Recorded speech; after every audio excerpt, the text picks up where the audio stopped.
Inside the Birds is back. What's going on, everybody? It is Geoff, Mosher, Adam Caplan. Middle of the week inside the Birds. Eagles about to start their preparation, Adam, for the NFC Championship game against, hey, how about it? The Washington Commanders. Didn't have that on my bingo card going into the 2024 season, but I will say this. I wanted to bring this up to you. When we did our season previews, and we talked about the Commanders. I remember this. About, like, who could be the surprise team in the NFC. I'm not saying we predicted this. What I'm saying is, though, we did both say at different times and agree that if you're looking for the sort of CJ Stroud-like story from 2023 for the 2024 season, it would probably be Jayden Daniels, because we knew how special people thought of him and what a great year that he had. And lo and behold, he's having an unbelievable year, and he's lifted this franchise. So it did happen. When your quarterback plays an elite level, when you look at everything that he's done, you could, it's like a hockey goalie who they say stands on his head for hockey. He is playing at such a level as a runner and a passer. Talking to the Commanders throughout the season, people who've worked there for a while, what he's done to energize the franchise. Obviously, Josh Harris's ownership, no more Daniel Snyder. That helps. Okay. I'm not, blind.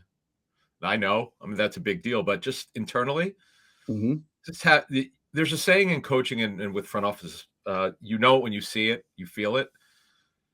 Like, we talked a lot before the draft about Jayden Daniels. Greg was high on him. I was, you were. We thought really good. It was, a lot of people were, okay? It wasn't just us. But to think he could play this well, and the fact that they're in the championship game, I didn't have them in the playoffs, by the way. I thought they'd get 7 or 8 wins. Right. Because the roster's it's not a great roster, but elite play, really good coaching, by the way, on both sides of the football. And by the way, a head coach who brings unbelievable passion and energy. I don't know if you know Dan Quinn at all. I've been around DQ a little bit. This guy's an unbelievable human being, unbelievable person. And this, Sirianni talks about connecting. Dan talks about the brotherhood. He did this at Atlanta, does it here. It's a real thing. Talk to anyone who's worked with him. He just has this way to connect. So you add it all up. Why are they here? Why are they unimaginably in the championship game, as you just set this up? It's a whole lot of factors. But the buy-in factor, which is we turn our attention back to the Eagles, which the Eagles didn't have last season. That's why they came up short. It wasn't that they weren't talented. Right. They had a number of problems internally and externally. And we know what happened with the coaching staff. So when you have a buy-in, you could do some great things that probably no one thought. I can't imagine Adam Peters. I know he's done a very good job. I wonder what his thoughts were coming into the season. How good did he think they could be? Right. Right. Oh, yeah. I'm sure if you shot him up with the truth serum, he'd be like, man, just like you said, if we could win 7 to 8 games, show that our quarterback translated well to the maybe 9. Level. Yeah, maybe 9. Maybe 9. Yeah. But I'm sure this was beyond their wildest imagination. I mentioned in not only the roundtable that we did today, or we did it on Tuesday. I hope everybody checks it out. It was myself, Adam, Andrew DeCecco. We've been doing it all throughout the playoffs, and I really like doing it because it's a really good brainstorming session. And I mentioned in that roundtable and also in the post game that there's only been 5 rookie quarterbacks to start conference championship games. Right? It's Purdy. It's who was the last one in 2022 against the Eagles. Right? It's Big Ben. It's Joe Flacco. It's Mark Sanchez and Sean King.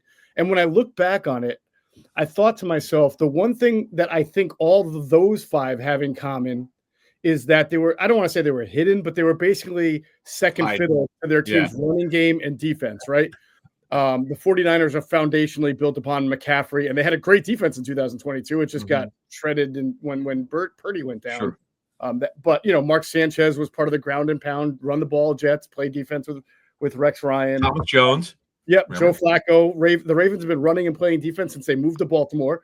And the same thing with Big Ben and the Steelers. And Sean King was on the Tampa Bay team that was, all about defense and lost that championship game to the Rams 11-9. The one thing that's separate about Jayden Daniels is that there's no hiding him. He's playing at a way higher level than all those other guys had to play because he's asked to play. And I'm not taking anything away from any of those 5. I mean, Big Ben would wind up winning it the next year in his second year. But even still, this is a different situation. That just shows you how special the quarterback has been because he is basically asked to be the offense, and he has played like a guy who's been in the league for 5 years. He has. He's a cool customer. He's He beats the coaches in a lot early in the morning, the VR, and he's a special kid, man. It's you don't come along. These guys don't come along a lot. And there's just saying again that you know it when you see it. Yes, Stroud had a sort of an inconsistent sophomore season. There were reasons for it. Their line was awful this season. Pass protection terrible, and then Stroud started dropping his eyes a little bit because this is what happens when you're getting hit a lot, and so he was inconsistent. And I'll be honest with you, I don't know with this line that the Washington's put it out there. We'll get into the injuries. It's one of these things. Like I know the quarterback's really good, but how the hell they've lasted? This I looked at this line to start the season. I was like, this is not good. This is ridiculous. Right? Like, you can't be serious with this line. But the word around the team and people have graded the tape that we've talked to around the league have watched them. Like they're playing pretty much as well as they're going to be able to play. Like their max of the coach, this guy Bobby Johnson's done a good job, and the OC Cliff Kingsbury, who the Eagles were very high on, by the way. If certain things would have worked out, he would have been the OC over Kellen Moore, but we don't need to get into that right now. But I got to give the OC Cliff Kingsbury credit. He's done a great job, by the way. Yep. He has done a phenomenal job. I've been critical of this guy before, but it's Terry McLaurin and a little bit of Zach Ertz, who's still going strong. He's done a good job. Olamide Zaccheaus, of all people, scored 2 touchdowns. I know you let your guy Jamison Crowder. You brought him up over the years, but guys he's still in this league catching touchdowns. That's I know crazy. He's hurt a lot, right? But he scored 2. Didn't he score? Didn't both those guys combine for 4 touchdowns? Yes. Am I wrong about that? Yes, 4 touchdowns. Yeah. So what are they doing? They're overachieving. Let's call it like it is. But they don't think of this. I could tell you for a fact they're not thinking house money. The public is, but they think internally, not only do they deserve to be here, they feel really good about what's going on. They've got a great vibe. And to me, if you're the Eagles, you want them to get down. You want to see how they react if they get down, because all those good vibes and great energy from Dan Quinn, that goes down the tubes if they get down 10-0 at the Link. 100%. I think if either team gets off to a really big start, the other one, you might see panic settle in or might see some pressure. Jalen's shown the ability, though, for the people not get the passing game, which there's obviously truth to it. But man, he's had a history. It looks bad in the first half. Second half, he brings it back. We remember the Jacksonville Rain game where it was terrible. Yeah, that was the Trevor Lawrence fumbles game, like 5 fumbles. Right.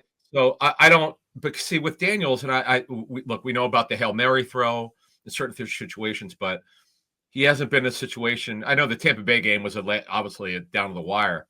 But you want to see what this kid's made of when it's called it's a have to have a game or have to have it play when it really counts, and we'll see. I mean, the cool thing is that we're not going to have snow this weekend, barring a major change in the forecast. Yes, yeah. Let's knock on wood for that, and just to make sure. And in fact, it might actually be the warmest day of the week when those two guys. Freezing this week. Terrible. Yeah. Good stuff. I'm excited about the game. I'm excited about the content this week on the platform. We had Jeremiah Trotter do Gun on One with Derek Gunn. It's already up and out on all the platforms. Really awesome. Trot did it from the Dominican Republic. I don't know if everybody sees it. And he did one with Gunner last year on our platform as well. But he builds houses in the Dominican Republic. It's part of his. It's a company thing, but he also is doing it because he can build affordable housing for a lot of first-time home buyers in the Dominican. He talks about it at the end of the show. It's really cool. Very cool. But he did the interview from he had flown in for the game and then flew back to the Dominican to get back to work. But he talks to Jeremiah Jr. every day. But Trot had some really awesome commentary and things to say about the Eagles, their defense, linebacker play. He's very proud of it for the first time in quite a bit, right? And Jalen Carter, his stuff on Jalen Carter was awesome. But I found one of the most interesting things was when Gunner sort of asked him about Quinyon Mitchell and said, have you ever seen a rookie just like take everybody by surprise early on like Quinyon Mitchell has? And Trotter had one, a pretty interesting one. And so people have to go watch out and see. It's also on we put a clip of it on our TikTok and Instagram. So follow us there on TikTok at Inside the TikTok's still open. I wasn't sure. For as long as it's all right. Yeah, it was banned and it was back. Who knows? Like old Coke, new Coke. But yeah, it's back. It's at Inside the Birds, one word on TikTok, and of course at Inside Birds on Instagram. But a really great interview there. Always good to hear Trotter. And, he knows, because everybody wants to know about how he feels about Jeremiah not playing, even though Vic said he might. He basically said he knows that his son's time is coming. It'll be coming at some point, and he'll be ready. So that's good. We will have Q&A this week. Q was feeling a little under the weather the other night, so it's going to be delayed, but it'll be out this week, maybe by even today, if not by tomorrow. So we'll see. And then, like I said, the roundtable is up. Now, Patreon, we had asked Greg Cosell the other night, Tuesday night, which was fantastic. And we have a treat tonight, Adam. Is this? Oh yeah, out of the bag. Yeah. So as long as he doesn't get a coaching job within the next 24 hours, we're going to get Super Bowl. Oh man, what do we root for? Yeah, no, we'll see what happens with John DeFilippo. Yeah, Coach Flip. So John's going to be with us tonight, scheduled also at 8 p.m. Eastern. We like trying to keep we like to keep things the same if we can. We love this 8 p.m. Eastern time, unless the guest can't do it. So we had Greg's every Tuesday at 8 p.m. without, unless there's a conflict, which he hasn't had, thankfully. Tonight, Wednesday night, 8 Eastern, John DeFilippo. We're going to beg him to do an hour. The more the merrier. More people come in. Look, if we get 40 people show, because there are a number of people who have upgraded their subscription. We have a lot of people, way more than 40, who are subscribing for that level, the tier 3. If they all show up, man, John will stay. He's blown away by the questions and the conversation, because people want to be smarter. And then you and I on Thursday night, and it's where we drop a lot of nuggets we don't put on any other show. So it's a pretty high level stuff. Patreon.com/InsideTheBirds to sign up. Yes, absolutely. And remember, not only for you got to be tier 3 to get John DeFilippo. That is our special. Sir. We say that for tier 3 to have a conversation with him. But our tier 2 and tier 3 members get the shows first, and no ads. It comes out right after we're done recording. I do a little post edit, and bam, it's up on the platform. So most people are listening to this podcast Wednesday morning, but our Patreon subscribers and members, they're great people. They've already heard it on Tuesday night with 0 ads. So another great reason to go to patreon.com/InsideTheBirds. All right, let's get into some of the observations from the Eagles game against the Rams and how that might parlay into the game against the Commanders, where it's all on the line for a chance to go to the Super Bowl. We noted, Adam, because we talked about this, that the Eagles played a lot of 11 personnel, and they did in time. See, sometimes I'm not sure what they're doing or what the purpose is, because most of the time when they're in 11, it's A.J. Brown, Devontae Smith, and Jahan Dotson. But we observed that they were throwing Johnny Wilson out there, which they do from time to time to try to get a little extra beef in the run game. But they did this early in the game and continued throughout, getting Johnny Wilson on the field.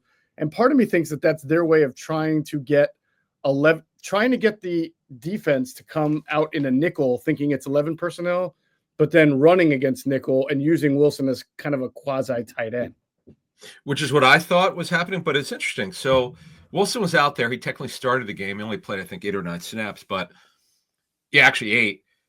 But out of 11 personnel, 1 running back, 1 receiver, 1 running back, 1 tight end, 3 receivers. They passed the first 2 plays. I loved Kellen Moore's play calling or play selection, whatever you want to call it. There's a difference, actually, believe it or not. But that's another time for another day on how coaches think. But I just like the way he mixed it up. I really did. They came out, the first 2 plays were called passes. I just like the way he mixed it up. And even with Wilson in there, he didn't have to block for the run. He actually, they actually threw the football.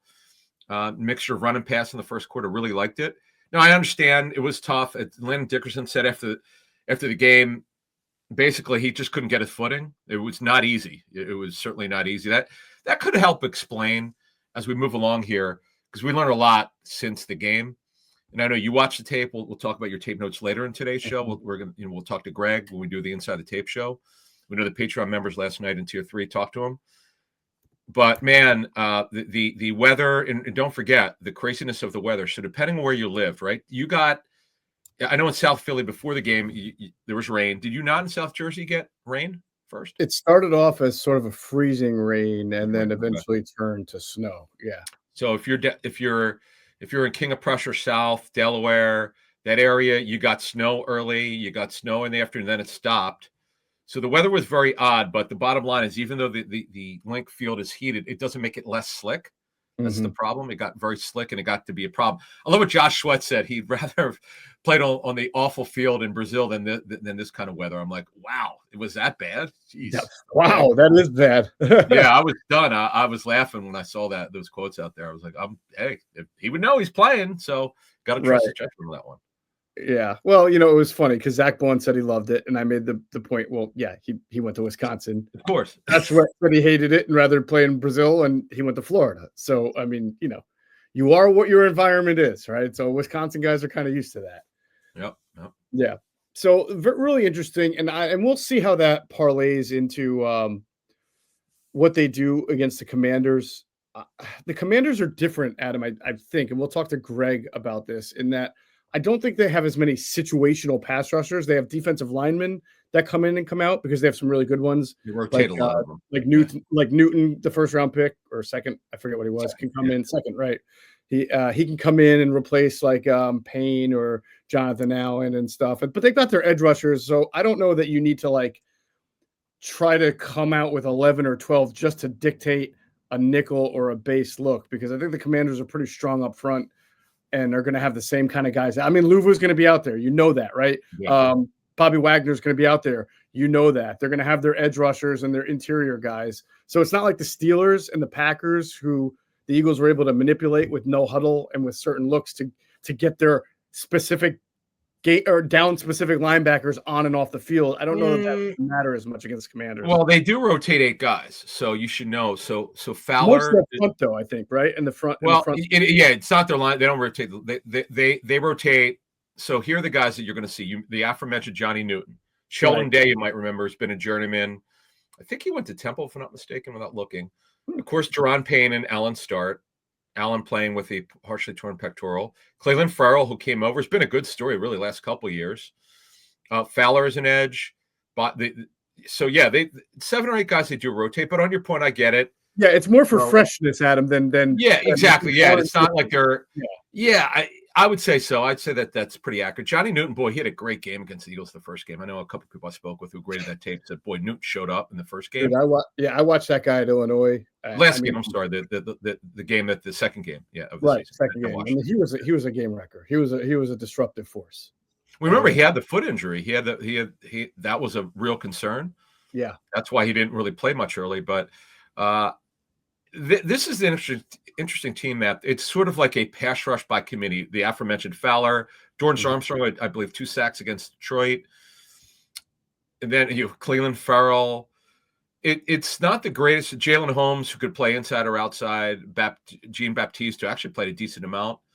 They do rotate a lot of players, but it's kind of like you said, so they don't have to play all their edges or the guys all the time. Right. But there's no question Newton is Newton when he plays, he's got great get off. I mean, he's explosive. Yep, absolutely. And Luvu is a guy you just have to he's a spark plug. He is a guy who's all over the field, makes a lot of plays. I know some Eagles fans thought that was a dirty hit on Hurts when Hurts slid. I think there was a game against a play against the Lions that was kind of questionable. He's that kind of a player. I mean, he's very, very aggressive. He's been a favorite of ours for years. He's such a good football player. In fact, it's interesting. The Zach Bond contract. We won't talk contracts really until the Eagles are done. But that's a contract he's probably going to want to beat, which is just over $10 million a season. It's a very fair contract. So we'll talk more about that. I know people have asked us. We typically don't do contracts until their season's over. And hopefully it won't be till 3.5 weeks. But that's something to keep an eye on, folks, as once we get to March, what that contract could look like. So I know people have been asking us. So it's a really interesting situation with Washington as we move along here. Yeah, because the Lions had some issues in their secondary. They were terrible. I mean, once again, and I know this is not what they wanted. This Kindle Vildor, what a great name. Former Bears nickel corner who the Eagles had on their practice squad last season. Remember, the Eagles got rid of him off their practice squad. He worked his way up of the Lions roster, and then he wound up starting for a number of games because it's really odd that last season they had the same problem. This year, the same problem. And then Robertson, Amik Robertson, the slot corner moved outside the last couple weeks because of injury. Then Robertson breaks his arm, and Vildor played 97% of the snaps. They were playing a guy, and I usually know names. There was a guy that I forget who was doing the game. They're like, hey, by the way, this guy's a street free agent. He had one defensive snap. Now he's playing on the outside. He's actually playing real minutes. Not Vildor, another guy that I have not heard of. So I give Washington credit. Okay, that's context always matters. Yep. That was part of the success of Washington's offense, is because they were going against a defense that was super injury depleted at all three levels. Absolutely. All right, let's talk about two guys who didn't play outside of special teams for the Eagles. One was the fullback, Kerry Blasingame, who continues to have this sort of, strange on-again, off-again role in the Eagles offense. I do wonder, though, with the strength of the Commanders' front, if the Eagles will want a little bit more beef and maybe throw him in a few times if they're trying to get to pound the run. And on defense, Jeremiah Trotter Jr. did not play. We thought, based on Vic's comments on Tuesday, that there was a chance of a platoon and that you would see Jeremiah Trotter Jr. You make an excellent point, though. I mean, these press conferences happen before the practices. We don't know what happens in practice. We don't know. The big thing is when coordinators come up with the game plan is usually at the end of the week. They figure out what's worked, what hasn't worked based on what they've seen in practice. I went on a long diatribe about this in my NFL Weekly Preview when people were complaining that Kellen Moore was going to be distracted. Not even that. Distraction, anybody can be distracted, sure, but that he was going to lose preparation time for the game against the Rams because he was interviewing. And I said, well, how can you lose preparation? You're when you're at the facility is when you're practicing. And as you know, speaking to any coordinator or coach, right, the game plan isn't really crafted. They have a concept of all the things they would like to do after watching the tape. They go through practice Wednesday, Thursday, Friday. And then sometime after Friday's practice, the coaches get together. I like to say the old school ones pour a little bourbon, light up a cigar, and then they come up with the game plan. It's not like when you're interviewing on Wednesday after hours at home, you're losing preparation time. That's just a fictitious thing that people say as far as preparing the game plan for the opponent. It's just not true. You're losing personal time. And I think Kellen Moore said in the press conference that he missed a fourth grade basketball game because he was doing these interviews, but there's no preparation time going in or being missed when these guys interview. That's just fallacious. But just so you know, so what happens is with these head coaching candidates, they have what's called a book. They've already put up their plan, like their manifesto, like Andy Reid. Your Banner told us a story, like Andy Reid had this binder. Right. Kellen put it together years ago. I know how this works. So all they do is update it. You're absolutely right. I get it. Fans don't know, so they blame Jonathan Gannon for everything. I think they blame Gannon for the snow. Like you don't blame Jonathan Gannon until they die. Okay, that's a fact of life when you live in Philadelphia. You blame everybody. Right. We said this for years. When the team loses a game they thought they should have won, they want the owner to sell a team. They want the general manager fired, the head coach fired. They want everyone and anyone fired. That's just, I get it. Okay. Fans, that stands for fanatical. Okay. I get it. Right. The ones who get it, no, and we'll do our best. We asked D. Filippo tonight. I'm going to ask John this, because I know he interviewed for the Niners head coaching job. I know he's interviewed for, I think, at least two of the Cardinals. Mm-hmm. It's great. I want to ask him, how did he prepare? I know I've talked to him about it. He's had a book, but when did he do it in the off season? Did he do it during the bye week? This is actually a good subject, but you're right. They're not using time they should be preparing for a game. It's not happening. No coach would allow it. Yeah, I can buy maybe someone saying distracting because of how are you not? But are you really telling me in the third quarter on a 3rd and 5 that you're like, what would I do if I were the coach? No, I mean when you're in the game, you're in the game. I don't know. It's sort of like saying man, I hope Zach Bond isn't thinking about his next free agent contract on 3rd and 2 against the Commanders. Nobody's saying that, right? Yeah, but now you say that last year, we'll exclude Bond, but you know where I'm going with this. There were guys who were believed to be going for sacks last year for contract stuff. That does happen. Yeah, But that's a little different, but yes, yeah, you know what I mean. But yeah. I don't I think the coaches are thinking like, "Ooh, what would yeah. I do if I were the head coach?" Now, truth be told, though, when I didn't know any better, I was kind of like, man, why are they letting these guys interview when they should be? I didn't quite understand. Like you mentioned earlier, you're absolutely right. Mhm. Friday for a Sunday game, coaches are typically done around 5:30 or 6 at the latest. Right. That it's called a date night. Just so you know, so we'll go inside coaching here. It's usually the couples go out, at night, leave the kids at home, go out for dinner, whatever. Right. So this situation, Kellen he obviously could interview virtually with clubs, and that's why he goes back to back, just slam it. He's already got his plan Right. for, so it's just the binder, and they'll ask him a series of questions, and he's done. And now could it be? I don't know how long his interviews, because they were back to back to back. I don't know if they were 1 hour each, 2 hours, 4 hours, because I know real head coaching interviews face to face could be like 6 to 8 hours. Right. These are virtual. Maybe people don't Right. understand. These are all done through Zoom for the first time. Yeah. Yeah. So that's it. But I understand the consternation, but I think I don't think I know it's not well founded. Right. And I do agree with people that it is a bad look. I totally understand that it's a bad Belichick look. said that, by the way. Belichick said that this week. Yeah. Yes. So it's a bad optics. I understand, but that doesn't mean you automatically say that they're completely. You can't go in the vacuum and go, well, that's why they didn't do well. That's the point. Thank you. Let's be honest. How many of the Patriots coaches were like between Bill O'Brien and Romeo Crennel and Josh McDaniels and Matt Patricia and there's probably 2 other guys who got jobs, right? The Patriots somehow won six rings. Yeah. While those guys were doing interviews. So nobody blamed them for being distracted, even though they were doing interviews. So, I mean, it's sort of it's a retrospective thing to look at and blame. Yes. The blame and the talk radio, everyone wants a scapegoat, right? Everybody, that's just the way it is. Brian Johnson is now with the Commanders. He was the scapegoat for what happened. Let's call it like it is. That's exactly what happened. Absolutely. So it is what the original point here, right? Was about practice hasn't happened yet. So perhaps Vic Fangio and the staff last week just saw something that said, we're just more comfortable. We'd love to platoon, but maybe they're not ready. We want him for certain packages. They're going to be an 11. They're going to run out of 11. We want a guy who's at least started a Super Bowl, more experience. And because it's not like, I don't think that there's a different skill set per se between the two where you want one for run, the other for pass. They're just both linebackers who are built a little differently. And I think Jeremiah Trotter obviously has the bigger upside for sure, but he's a rookie and it's a playoff game. Yeah. So it went the opposite direction. Right. Just understand. So Vic talked Tuesday. This is before the first 24 hours before the first practice. They practice Wednesday, Thursday, and Friday. Saturday's walkthrough as well. That's when they get to take a look through a jog through.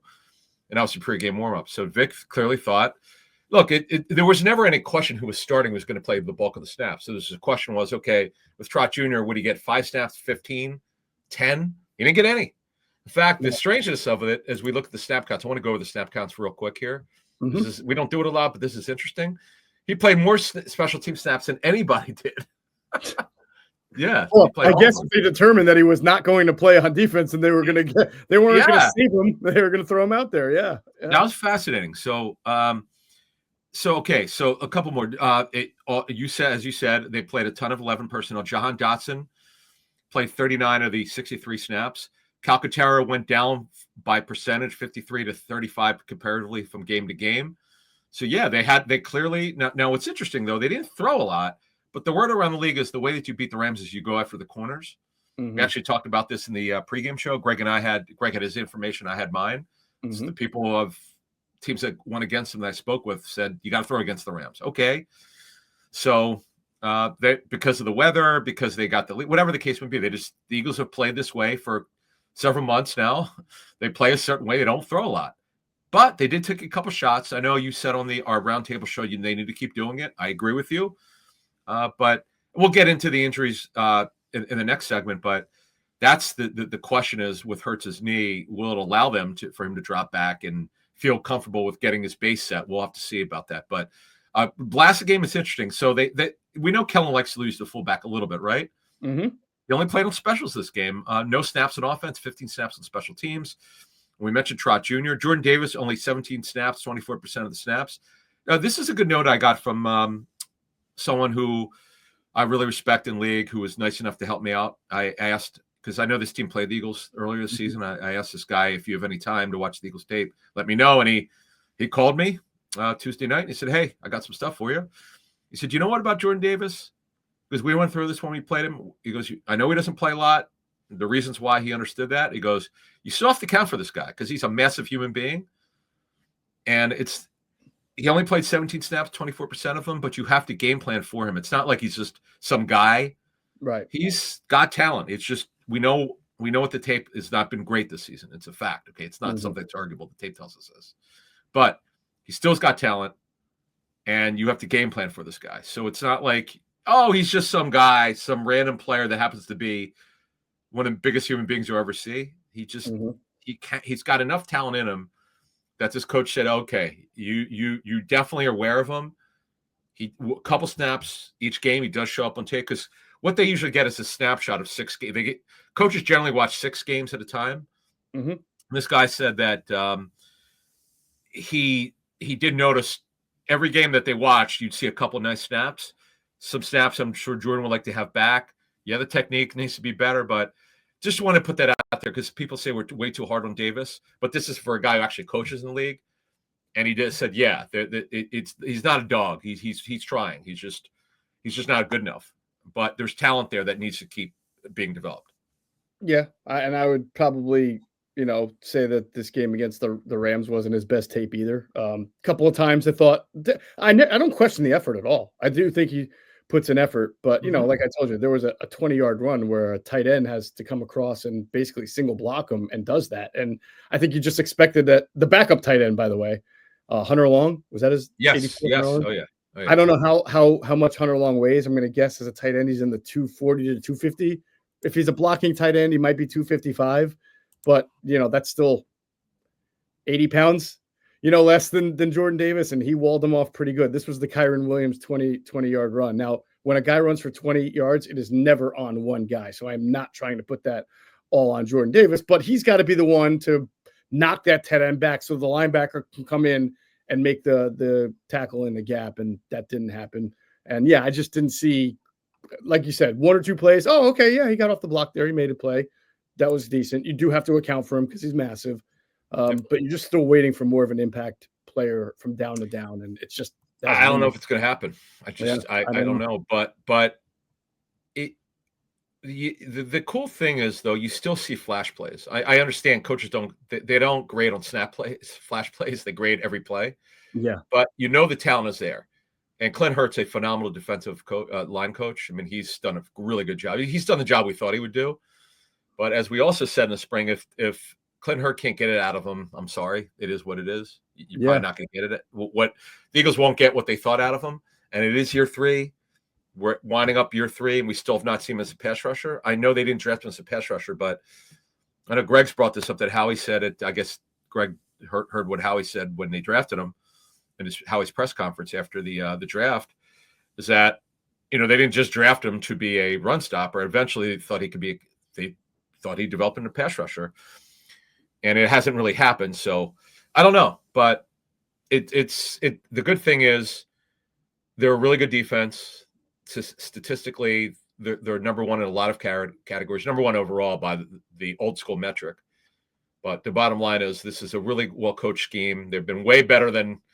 Yeah, I love what Andrew said. He thought that he thought it'd be a good season, and he thought they could be like in the middle, which you don't aspire to be in the middle. But quite frankly, from what we saw in training camp, it was so hard to know what this thing would look like, and I'm just kind of blown away. But hey, we'll see. We'll see what happens in this game. All right, there you go. So again, because it's the playoffs, there are no restrictions on how many times a player can be elevated from the practice squad. You can only elevate 2 players, but there are no restrictions on how many times you can do it. So Carey, Blasingame, and Nick Morrow revert back to the practice squad, and then we'll see. Nick Morrow just got here, plays 18 snaps on special teams. That winds up being more than half of special team snaps. Doesn't surprise me. Doesn't surprise me at all. But by the way, couple signings which came in late on Tuesday. I think this, correct me if I'm wrong, was this guy here before? Maybe I know he was drafted by the Niners. Cameron Latu, another former draftee by the 49ers. He's a tight end. Boy, I don't remember the Eagles having Maybe him, he but didn't. I thought he was. 49ers, or you could certainly convince me that Yeah, they no, another one. Right. And unfortunately, Andrew's guy, at least he talked to him last week, Elijah Cooks was cut off their practice squad. It doesn't mean he won't be back, Right. but he was cut from the practice squad, so he can That was always Puka come back. Nacua. That was Puka Nacua on the scout team. Right, that's right. I know. What did they sign him to mimic Pooh and then cut him? Oh, jeez. Man, like, hey, we beat him. We don't need you anymore. Now we need somebody. I bet you Danny Gray, who they have and really like, who has speed, is the Terry McLaurin on the scout team this week. Andrew will be all over that, I'm sure. Yeah. I thought that was really cool that he got him. Yeah. Latu, I thought he was a third. Let me just double check. I love how the Eagles just love to pounce on 49ers castoffs who are like day two guys, who are like supposed to be something. Odd, yeah. He was with Cleveland on their practice squad, and then cut, and he was drafted in the third round, never made it. That's kind of weird that I know he got hurt. I remember that, but anyway, okay. So the Eagles are still trying to find help with their backup tight end group. So he's got a reserve future contract. All right. And we'll see how long Cameron Latu can stay on the practice. Yeah. Who's he mimicking? Yeah, is he mimicking Zach? No. Maybe. Oh, Ben Sinnott doesn't play the second round. He plays like 2 snaps. They don't know what to do with him yet. Yeah. But anyway. All right, so let's get into some Eagles injuries, sponsored by, of course, our friends at Stretch Zone. And by the way, the first real injury report will come out today after 4 o'clock-ish. Sometimes the Eagles are right around there. Sometimes they're a little bit later. But, yeah, that'll be after their first official practice. I imagine today will be somewhat of they usually do a walkthrough. To walk through, yeah. They give veterans a lot of rest during the playoffs, so you're not going to see, like, everybody out there. And, don't panic. Yeah, Nick does a great job, and obviously he's talking to Howie and the medical staff, the training staff, of getting guys. This is why they're one of the most healthiest teams. Mm-hmm. You're not going to be perfectly healthy. It's impossible. It's football. Hello. But they do a great job, man. Because, it was it our first or second year when we did that show. We devoted one hour show to all the problems the Eagles were having with getting guys healthy and why was it taking so long. That made my head hurt. Yeah, that was bad. And agents were like calling us, like, "What? You need to know this." They were killing the Eagles training staff. This is 7 years ago or 8 years ago, but 7 years ago. But it's good now that this Tom Hunkley is his name. Yeah, Tom Hunkley and his group, they're doing a great job. And you'll notice as we go through the injury report, Adam, that even the injuries we're talking about, they're not per se soft tissue like JalenHurts dealing with. So the injuries that the Eagles are dealing with, you just can't prevent. Like, these are things that are just going to happen. So Hurts obviously still has the broken left finger. Has been fine throwing the ball, but obviously now the left knee. And I guess that would be soft tissue if it's ligament oriented. But either way, it's muscle. Muscle. Yeah. I'm sorry, muscle. Yeah. So yeah, that's going to be a big storyline here going into Sunday. It is major to me because you don't know how well he could throw and push off that left knee. It's the plant leg for a right-handed passer, so that's concerning. And as I was telling you in the roundtable, I don't think it's going to take very long to watch. Pregame warm-ups, obviously, folks. If you get there, take a look at them, watch them. But it really, when the game starts against Washington, because that Noah Igbohagany, the former first-round corner for the Dolphins, who everybody goes after. I think he's number 1, if I'm not mistaken. Without looking, I think he's number 1 at corner. Yeah, that's the guy everybody goes after. So he's going to have that passing game target going at him. So we'll see what happens. AJ Brown with the left knee. I know AJ said he's feeling better. He's clearly not. It's still not right, man. Now he did go down for the 9 route, which he dropped, which was in his hands. So he could run, but how well he looks, there's some issues with that. We'll ask Greg what he thought, Cosell, about it when we do the Inside the Tape show. Britton Covey, by the way, not that he would be playing this week, but you never know if he's able to practice. He's actually eligible to start practicing this week and also to play if they wanted him to. We'll keep an eye on it. And Quinyon Mitchell, shoulder injury. Of course, we know that he's dealing with this. He says he's playing. And then Brandon Graham, I said on WIP, he didn't rule out the Super Bowl, just throwing it out there. I know he said it. I know BG's saying it. You're coming back from a major injury, which he's not supposed to be ready till the spring. But You know what, though? It's kind of like, okay, you say to the trainers, what do you – it's like I remember Terrell Owens coming back from that fracture. If it wasn't the Super Bowl, he wouldn't have played. But he was at. Some people said he was. Well, he might have said this. He was at 75%, and he obviously had a great game. Mm-hmm. If BG's at 50%, you never know what it could mean. Like Willis Reed with the Knicks, you just never know how it could uplift. And I wonder, had he not gotten hurt, if he would have had the best year of his career. He that Rams game, the first Rams game, holy bleep. He was playing like a man possessed. Exactly. Like a man who was looking Father Time in the eye and like choking him out. It was exactly. He was the dude. He was that guy. Yeah. Right. So look, I what I've learned for this with doing these shows with you never say never. We've used this phrase now for 8 years. Yep. We started using it of some of the crazy stuff that's happened since we began this company in 2018. So you never say never with BG, especially a guy like that who's been incredibly resilient. We wish him luck, but the odds are against it, majorly against it. But you never say never, because you can't keep down the human spirit. You just can't keep people down. If they say they want to do it, you never count them out. No doubt. I think the two things that we might get some information on as practice goes through the week, when reporters see, and Andrew will be there, do you see Hurts and Quinyon each wearing kind of protective gear, Hurts on the knee and Quinyon on the shoulder, which would be an indication, obviously, that they're trying to keep that area protected, obviously. But even so, you may also see Quinyon wear the no contact jersey, right? So we'll see and it's not like they're going to go at it in practice anyway, but if he's wearing it, that shows that they really don't want this guy touched, and that he's exactly what Nick Sirianni said both of them would be, which is they would be working as hard as they possibly can to get on the field Sunday. So they're going to play.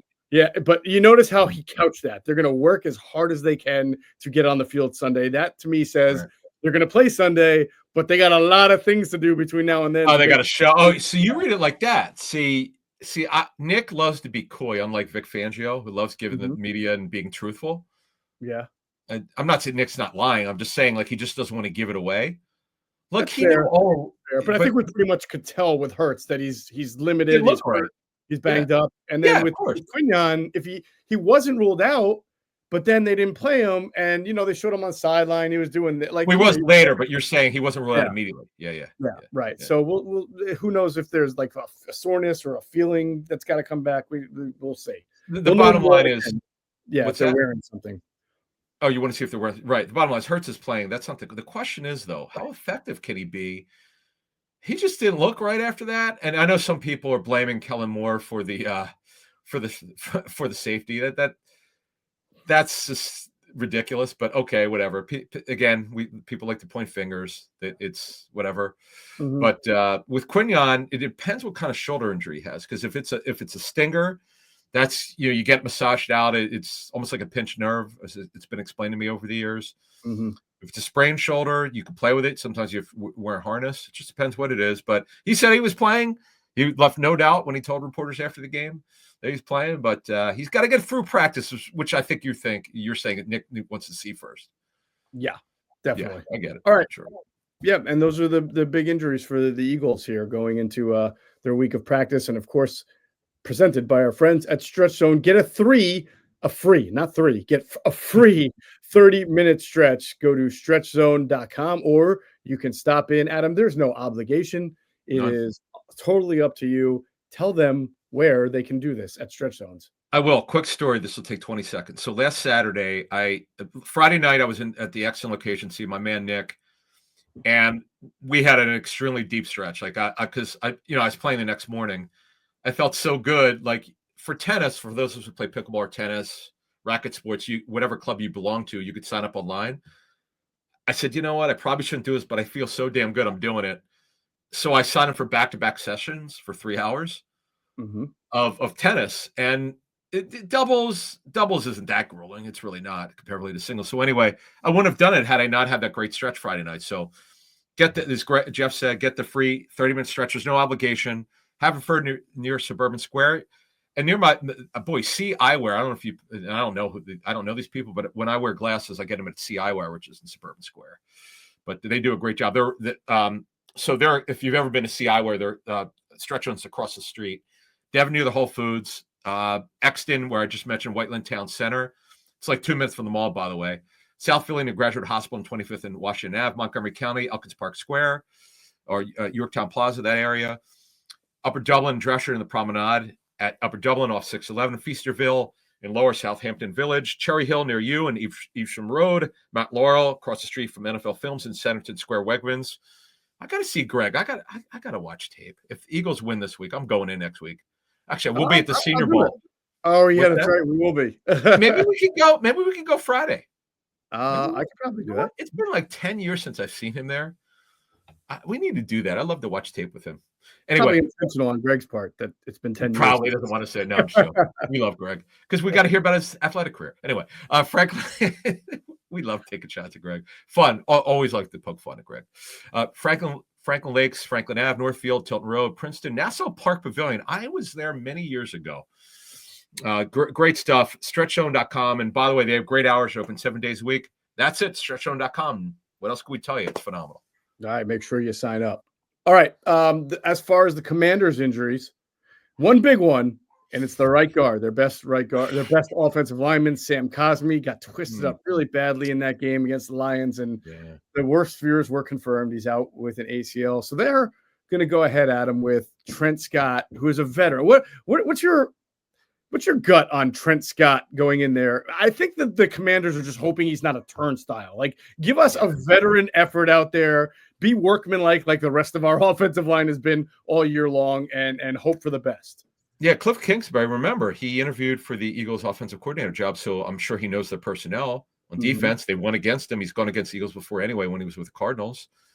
So he knows what he's up against here. This is one of the best fronts in football. He knows the scheme. He's gone against Fangio before.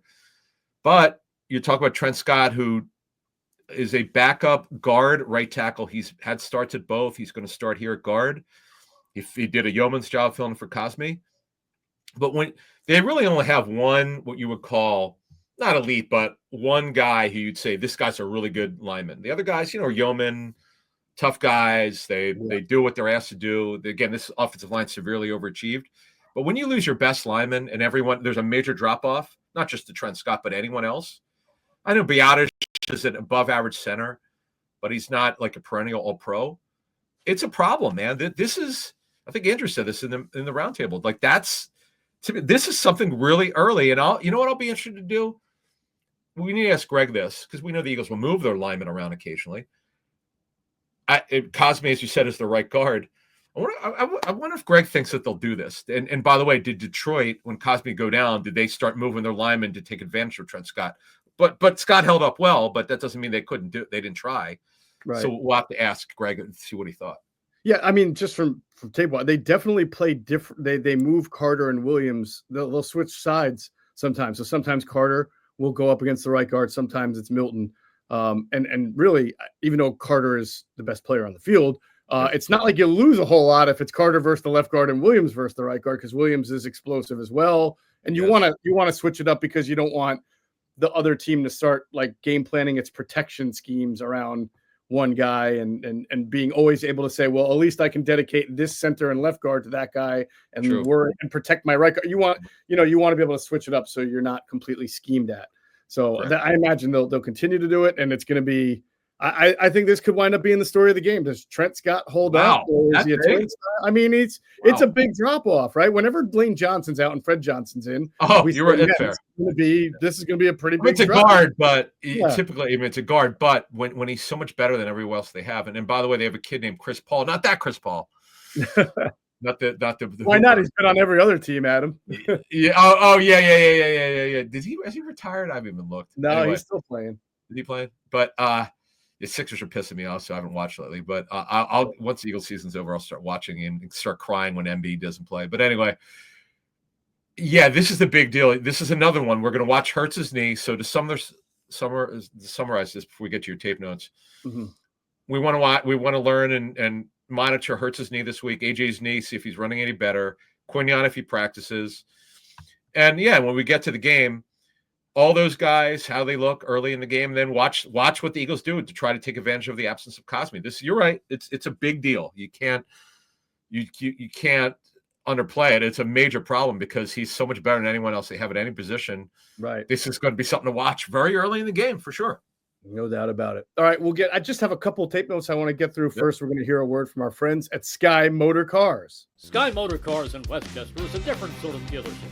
All it takes is one look at their Highline pre-owned vehicles that people all over the country want and need. Owner Brett Schiller, make sure you don't spend a dime of your money before you purchase the car. Sky Motor Cars allows you to make all the decisions regarding your next vehicle. At Sky Motor Cars, you never have to spend more than necessary. Visit SkyMotorCars.com today or call 610-918-7225. And if you head out there to Sky Motor Cars in Westchester, PA, make sure you tell them Adam just sent you. I promise you, you will get the best deal you've ever gotten in your car buying experience. You will have a wonderful selection of inventory there to choose from. You can buy, you can trade in. Can just, even if you're just poking around, you can get great consultation from Brett Shoulder and his staff. They're wonderful customer service, and you might even leave with a hoodie or a zip-up jacket. Tell them Adam Geoff sent you. I guarantee you, you'll get some swag. You'll get some merch just on that alone. So go check out our friends at Sky Motor Cars, SkyMotorCars.com. Just two things that I think parlay into this game that I noticed from the tape. One, and we just talked about it a little bit earlier, but there were some, and I credit you, the person you spoke to, who was kind enough to give you some time, alerted you to maybe some alignment things going on at linebacker, right? And they did jump out at tape. Zach Baun is now wearing the green dot. Used to be N'Kobe Dean. N'Kobe was the guy who got everybody together, knew what to do, aligned, made calls and things, and now it's Zach. And you could tell that there was some, I guess what I'd say, communication breakdowns or confusion at times between Burks and Baun, now that Baun has to wear the green dot and align everybody. And you saw that both in the run and the pass. Yeah, the guy spoke with somewhat familiar with the Eagles. He said that it was very clear because he said, "Who's wearing the green dot?" I said, "I believe it's Baun." He goes, "It looks like it," because he looked like he was a little bit new to the position. He said he didn't play bad, but there were some times where guys were not line up. Right. They probably should have. So I thought that was interesting. I think the Rams caused some of that, by the way, too. They did a couple of quick snaps and not no huddle, but snap quick and got the Eagles before they were aligned and before they were set. So they put the pressure on Baun to have to get everything in his first time doing it, which is why Sean McVay is one of the best. I mean, he's really smart. Really good. Good point, man. That's really that helped them, man. Yeah, that was. I didn't think of it. I didn't know that. So that's some good stuff. So yeah, that was from the guy I spoke with. And we'll have more of this when we do the pregame show. But that was one of the things he said. It stood out, and he said 98 is just ridiculous. He goes, this is one of my favorite lines. When he was wrong, he was right. He said there were a couple of plays where Carter clearly this guy I think would know what he's looking at. He goes, that's probably not the way they coached it, but it didn't matter because he still won. That's what it means even when you're wrong, you're right. That when you're an elite football player, it's like a great quarterback. It's you do things not the way you're taught, but it's innate, or you because you know you're great and you just do it anyway when the coaches tell you not to do it like that. You just do it anyway, and they go, "Oh, hey, great play. We know we didn't tell you to do that, but hey, great play. That's a result." So anyway. And then my second note would just be this. I think the Eagles offensive line needs to have its best game of the season, and it's certainly its best game of the playoffs. You know, the Packers didn't come after Hurts like a bunch of blitzes, but they did show we pointed out 0 pressure looks where they had everybody up at the line. Then they would drop, but they broke down the Eagles' protection schemes. They got some free runners, and the Rams were not afraid to send 5, send 6. They really did come after Hurts. They got a bunch of sacks, and whether it was Verse, Fisk before he got hurt, the other guy that they have, Byron Young, they got pressure, and when they didn't sack, they pinched the pocket. So this Eagles offensive line, some people say it's the best in the league. It's the most elite, but I feel like they've gotten not worked, but work these last 2 games. And there were times they've lost some individual battles. And what I noticed is schemes like twists and stunts. For example, there was a sack where Verse stunted inside on a 5-man rush. So 5 protection, he stunts inside. So it's Cam Jurgens' guy, and Verse just bowled him over, which we know is not Cam Jurgens' strength, one-on-one pass blocks against big-time pass rushers like that. So I have a feeling what Washington will see on tape is some opportunities, if Hurts is limited, to come after, try to create 5- and 6-man pressures and see if they can't at least pinch that pocket around Hurts. And if Hurts can't move, if he can't run, if he's not explosive, Yeah. could be a good recipe for the Washington Commanders. By the way, it's interesting. Even with the Eagles injuries, the line moved from 4.5 to 6, and some books have it at 6.5. I know DraftKings had it at 6. Mm-hmm. Wow. I mean, I'm surprised. I mean, That is surprising. No, it's clear the public does not think anything of Washington. I've come around finally. It took me long enough. I should have been on this earlier. We'll give our game picks on Saturday. I'm not saying I'm taking Washington, but that's a big number. 6 or 6.5. If that goes to 7, oh my God, I can't see that. I can't see that either. Yeah. If anything, I can see based on the injury report that might come out, I could see it maybe going the other way. People can move, and obviously if they get how the books have to balance it out so they don't get taken, right? So they could move it anyway to make sure they balance it out. So it's a fascinating matchup. Thank goodness, barring a change, the weather's going to clear up, so we don't have any of that crap anymore. And I just hope Hurts can move well enough. It'll suck if he can't run. Yeah, the next gen. I gave that next gen stats. His 44-yard run, his miles per hour is really good. He ran incredibly well on that run. Mm-hmm. It'll suck if he can't run. There could it's just like with Daniels when you take all the great running quarterbacks, Josh Allen, Lamar, these two guys. You can go through the list. If you take their ability to run off, that's people. Oh, they'll just throw.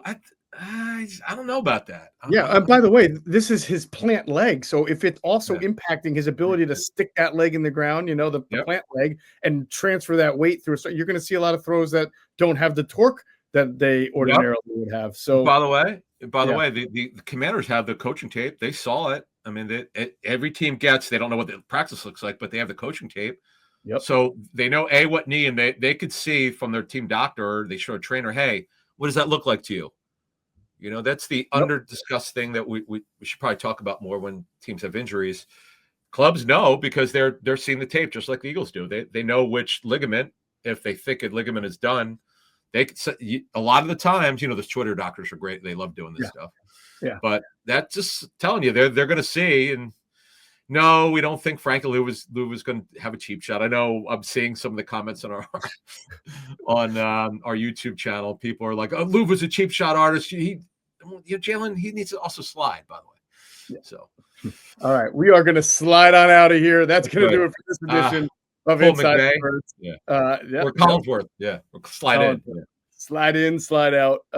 That'll do it for this edition of Inside the Birds, the leading podcast in Eagles intel. And as always, we thank you for flying with us inside the bird. Be sure to check out our friends at PHLSportsNation.com. They're enhancing the fans' experience with their coverage of all Philadelphia sports teams. For the fan, by the fan is their motto. So make sure you check them out at PHLSportsNation.com and on Twitter at PHLSportsNation.